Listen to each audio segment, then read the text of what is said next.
hovering outside of that door, and I'm hearing so I think it's. Good morning.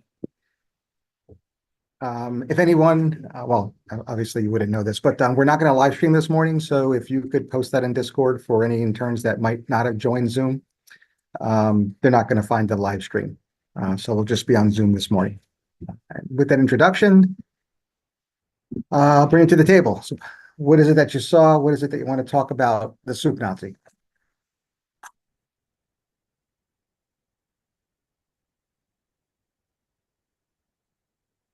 I thought Kramer's friendship with the Nazi was so interesting to me.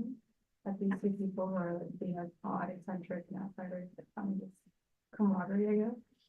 Yeah, so certainly the soup Nazi hits it off most with Kramer. Actually, in this, at least in the beginning of this episode, you're wondering whether or not it's reciprocal, but it is. It turns out that there's actual dialogue. I'm not really sure if the medical literature is consistent with what we see. If we think that both may be cluster A personalities, there's a lot of individuality, but I've never seen on a shelf exam a question written where this would happen. So I'm not so sure this is reliable. Nonetheless, it happens. It does allow us to just review those cluster A personalities. In all three cases, these personality disorders do adhere to a single cardinal trait. So the paranoid personality disorder is the individual or the condition in which the individual have a pervasive distrust and suspiciousness, say that early in the morning on a Friday, of others. And then as evidenced by, and there's multiple criteria for which I think the individual would need 4. Schizoid personality, individual is both physically and emotionally isolated and prefers that level of psychological or emotional distance. And then that's also a quality of the schizotypal personality, but the addition with the additional quality of some bizarre eccentricity of behavior that does not reach the level of psychosis or a breach in reality testing. Because if they do, then they have a psychotic disorder. So those are the 3 cluster A's. Those are the 3 cardinal features defining the cluster A. And I think both the soup Nazi as well as Kramer probably portray both or portray some condition within that cluster. Anything else you saw from either the soup Nazi or Kramer? I thought it was interesting in one of their conversations.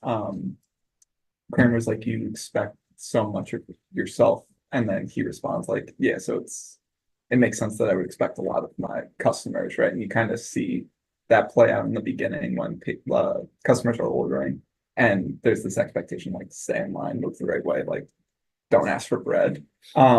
So it makes sense to the soup Nazi. It's like, yes, I hold myself to a high level. Why shouldn't everyone else be held to the same standard that I hold myself to? Which is extremely unrealistic, especially if you're running a business. Yes. Yeah. And I think that quality is consistent with the obsessive compulsive personality, right? Which doesn't cluster with paranoid, schizoid, or schizotypal, but is in a different cluster C itself. So just refocusing on cluster C, you have the individual who is a perfectionist, who has that attention to detail, the micromanager, the type A personality disorder. That's your obsessive compulsive personality. Then you have your dependent personality disorder in that same cluster, the individual who needs constant affirmation of their every next step. And then the dependent person, that's the dependent. And then the avoidant personality, the individual who, again, avoids other people, places, and even things like thoughts or feelings, right? So that's the avoidant personality disorder. What's the difference between avoidant and schizoid? Because the first sentence on your shelf question is going to be the same one, right? Question 1, question 21, one single best answer, avoidant, the other one, schizoid personality, because both will present with avoidance behavior, being emotionally distant from others. Right? What's the difference? I think avoidant, the patient wants social interaction, whereas schizoid, I'm not exactly sure, but You're exactly right. That doesn't want it. okay. Prefers to be isolated. Yeah. Yeah, so in this case, again, just focusing on your shelf exam, the individual with the avoidant personality is more likely to be a self-referral, right? Because they want to be out there, but they just feel too awkward. And they realize, if I don't put myself out there, I can't get hurt. And it's true. They don't put themselves out there and they wake up the next morning and there's no injury. So that gets reinforced, right? Negative reinforcement. And negative reinforcement would be the psycho part of biopsychosocial factors that perpetuate and have this behavior continued. Having said that, avoidant personality is one of 4 personality disorders that do tend to improve with age, right? What are the other 3? Borderline personality, in the 40s, individuals usually have an improvement in interpersonal relationships with borderline personality. Some people call the borderline burnout, but whatever we call it, yeah, it's actually supported in the medical literature. 2 more. Narcissistic. And then, Dependent personality. 1 more.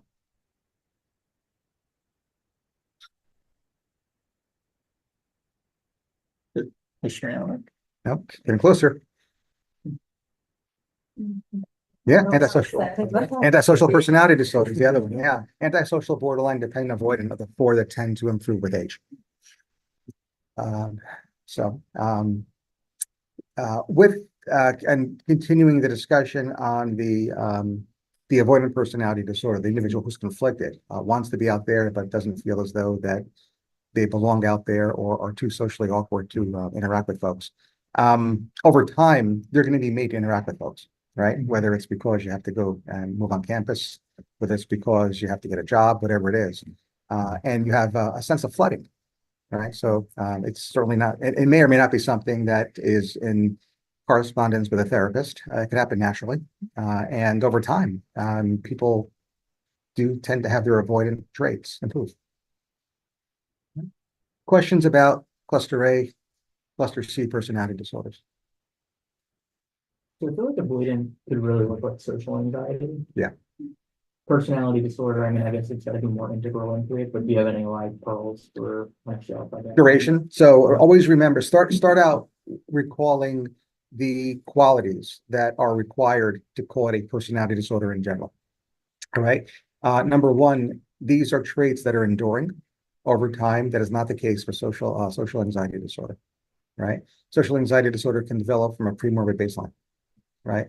Personality is personality. Personality disorder is a disordered personality, stable, enduring. Number 2, it's pervasive. That's a biggie, right? So what happens in social situations, it also happens outside of social situations, right? So, and that's where you get to thoughts and feelings.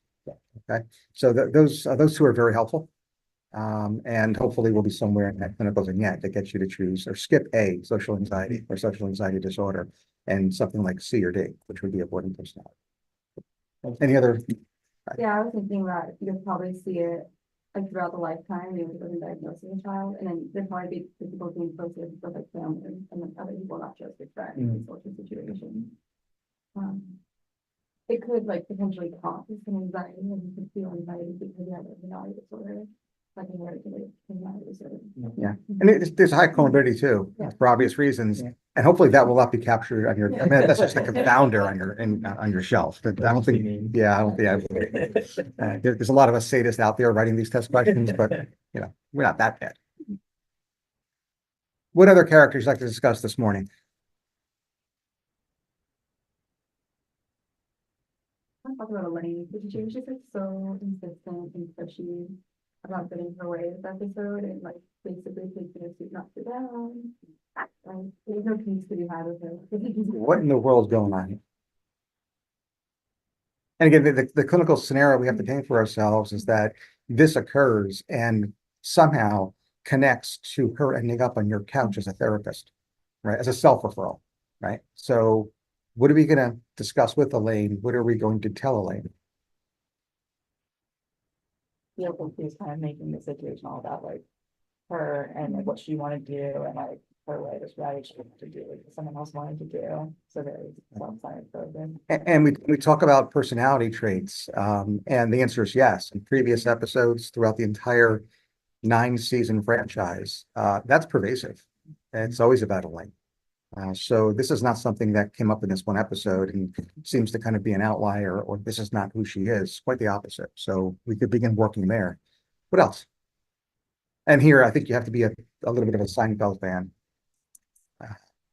to know some of these details that I think impact our medical decision making here. Well, in a therapist office, you're going to do the intake, you're going to do that wonderful H&P and psychiatric workup, and you're going to have her back. There's going to be follow-up appointments, therapy sessions. What is something that you are bound to investigate and ask about? Oh, come on, really? Family relationships. Absolutely. More specific. And With Doc, your mom, Doc, your team. yeah, exactly. I was going to say, Doc, I don't want to talk about family. I don't have any SIBs. I was like, I'm not talking about your SIBs. Let's talk about your parents, right? I was also her father especially, right? Because it was like a man that she was fighting with and she was like the like roles and authority. Right? And the great news is that Mr. Bennis, is it Alton Bennis, is in at least 2 episodes, and he is not a kind man. Right? He is not a kind man. As a matter of fact, she not only talks about, and I'm putting words in her mouth and paraphrasing, she fears him, but in one episode, she doesn't show up for the meeting and leaves Jerry and George to hang out with him at the restaurant. Now, again, there's a reason Larry David writes in, but we have to be suspicious that, the public transportation wasn't the cause of it. Right? So she certainly has issues. There's another episode where I don't know if they're talking about religion, and her boyfriend or her new boyfriend says, my parents were from or are blank in terms of ethnicity or what it is. Her answer is, oh, my father's an alcoholic. Right. So again, it might be a joke, but then again, humor might be a defense mechanism to allow her to actually say and admit that my dad's an alcoholic, and therefore I'm an adult child of an alcoholic, something that in addiction medicine is called an ACOA. So a lot of reasons going on here in terms of understanding what's going on with Elaine and her relationship with the soup Nazi. And she wants to take him down, right? She wants to take her father down. Right? This is called displacement. And it's a deep-rooted, that is internal or unconscious wish of her id to take down her dad.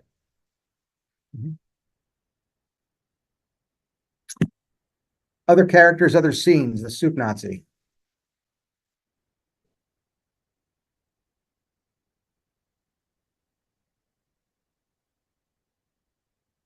I thought it was interesting when Jerry's like eating the soup right in front of George and just keeps commenting on how good it is, and George is just standing in the corner. It's like, I can't believe you could do this. It's a microcosm of the relationship. Yeah. Yeah.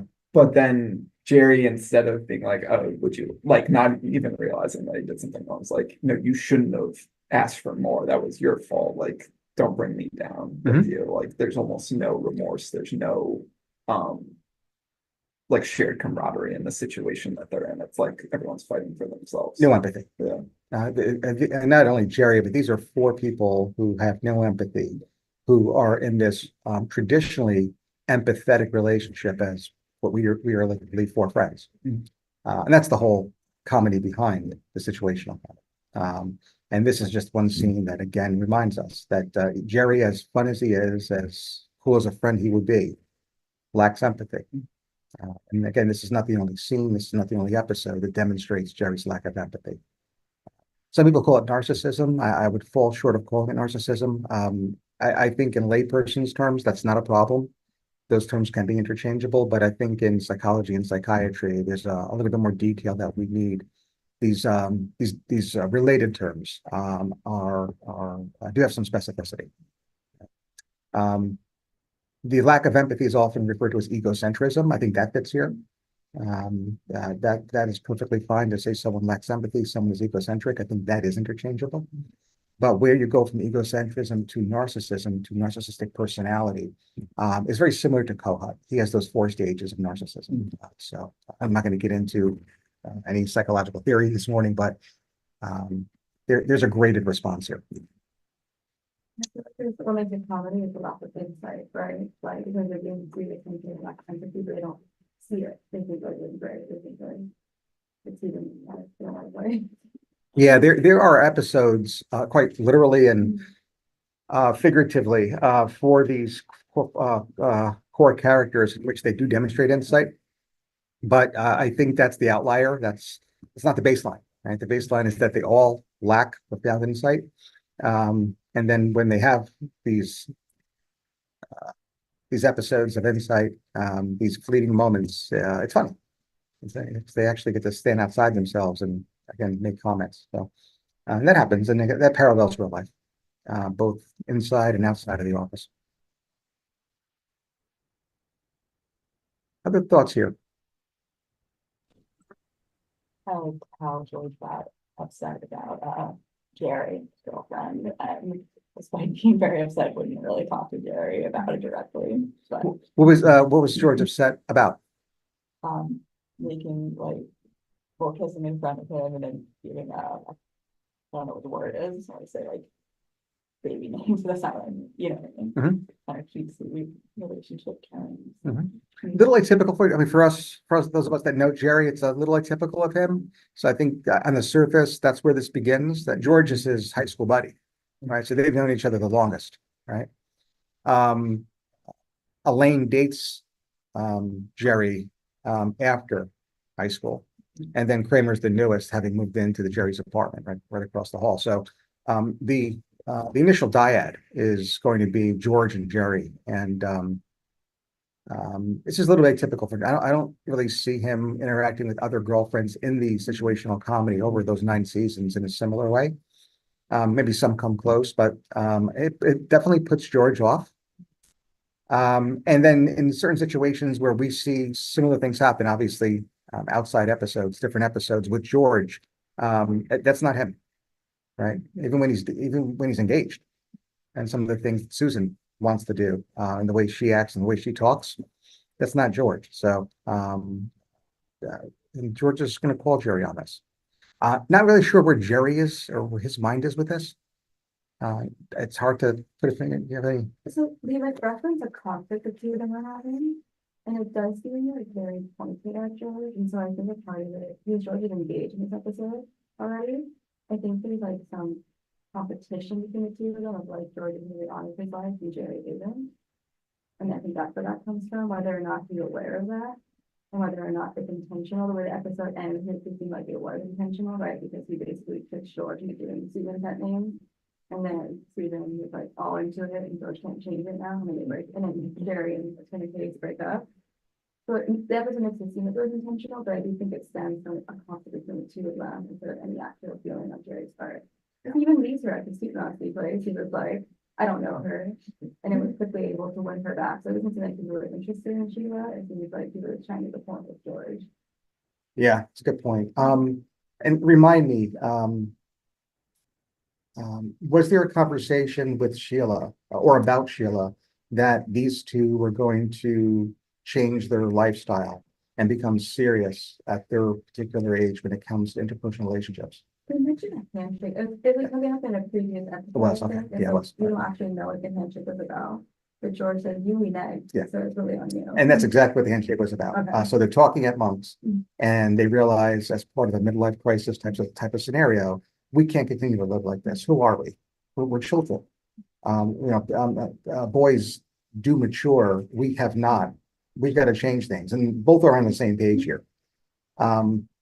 They meet 2 women, and they realize this is it. Like, well, I'm going to stop finding a reason not to fall in love and do the mature thing.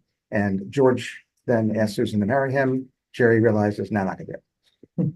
And that's the renege. And that's going to be a constant source of conflict between these 2 lifelong friends. Right, because they're kind of codependent in a lot of ways. And so Okay. George being engaged in that way, I think is very threatening to Jerry. But And not only Jerry, there's again, outside episode, different episode, but even Elaine goes to a spiritual advisor and says, you know, my friend's a loser and he's going on with his life. What does that make me? And the spiritual advisor during like this podcast, like says it, like I met with someone, but for anonymity reasons, we'll call her Elaine.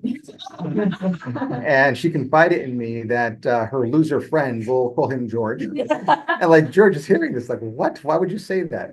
And by the way, when that happens, I'm almost sure, I'd have to double check this though, but he turns to Jerry and yells at him, we had a deal. So yeah, it's just, and this goes over a few episodes, that engagement. All right, we're just 3 minutes away from calling this. So any final observations? Well, good. All right, so we're gonna log off here, log right back on the other Zoom link and begin table rounds. Thank you.